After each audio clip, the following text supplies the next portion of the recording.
Getting So- flying fox training. Providing they don't think they're going to fall. So that's why I generally have this on. And they're babies. So this one's a baby anyway. So they're quite happy, providing they feel that they're on mum or they're feeling happy. So and they've got something to grab onto. Yeah. And So if I go in the aviary, they start reaching, and if I let them continue to reach, would they try to cling on? probably, because Yeah. they're still sort of thinking about mum. So I can possibly go in there and have like 7 of them. Not quite. What do you think about that? Yeah. Hey? Very cool. They use their thumbs as opposable thumbs. Yeah. And that's And- pretty sharp.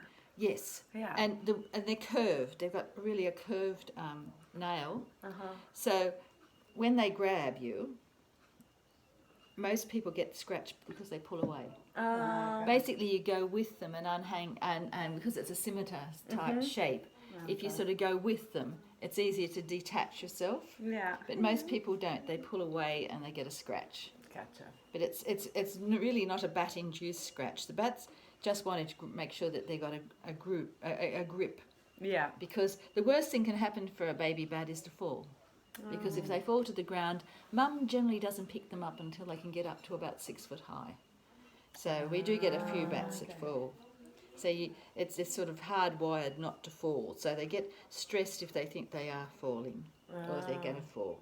Whereas I normally handle them with my hand under like this. I'll stop them doing because they feel secure. Yeah. But these are sort of adolescent they're sort of like primary school bats, these ones. Yeah. They're sort of not real babies. A real baby could be 100 grams, maybe. This one's probably closer to 350, so he's Not He's far off bad. release weight. no. Now, at this age, would he still be latching on to his parents? Yes. Yeah. Oh, Wow, yes. that's pretty big. She wouldn't be Certainly in the flying with them colony. though, would she? She shouldn't be flying with him, but they can move them at this Oh, side. can they? Oh, yeah. Wow. Yes.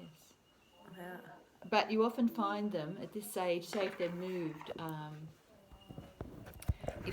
districts, or say if you've got a bat, they feel they have to move, say from Hunter to down here, they might fly in sort of short hops or whatever, and you often find them solo on electric wires or something because Mum stopped on the electric wires to have a rest, and then it zapped herself on the way up, and bad Bubs got off. So you get the odd baby that's a bit big. They can't fly, not long distances. What are you doing? Not long distances at this size, Yeah. but they will. So they can't get to and from the colony, but they can fly from tree to tree type thing. So you often find them this age in weird and wonderful spots where they've got come adrift from mum, or they haven't got the flying ability to do much. Yeah. They really can't fly until they're about 5 months old. They're normally born in October, so October, November, December, January, February. By March, they generally can fly a reasonable distance, and that's why we release mostly in March, April. In March, April. Depending. Look, you can't go over there. No, you can't. I know it's intriguing, He's trying hard. I'm isn't he? new. but they're basically providing. And the other thing people do wrong, they treat them like cut glass. You know, this animal's going to break if I look sideways at them.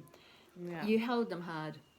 Yeah. They like to be They don't really like being held delicately. They're not as fragile. They're not as fragile as they might look. Yeah. What do you want? He's looking around. You're looking at. What if you'd like a little bicky? Ooh. They don't generally, but you never know. Hey, what do you think? Oh, yeah. That could be fun. Yeah. Give us Good. that. Sweet.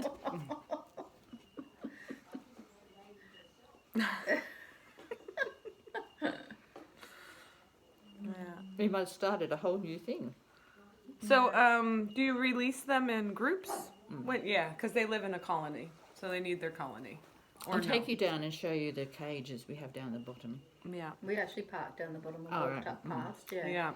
I'm a bander with the bird and bat banding scheme. Yeah. So they've all got a band so that we know, can identify them. You want more? Yeah. And this is very typical. Mums will feed them on them.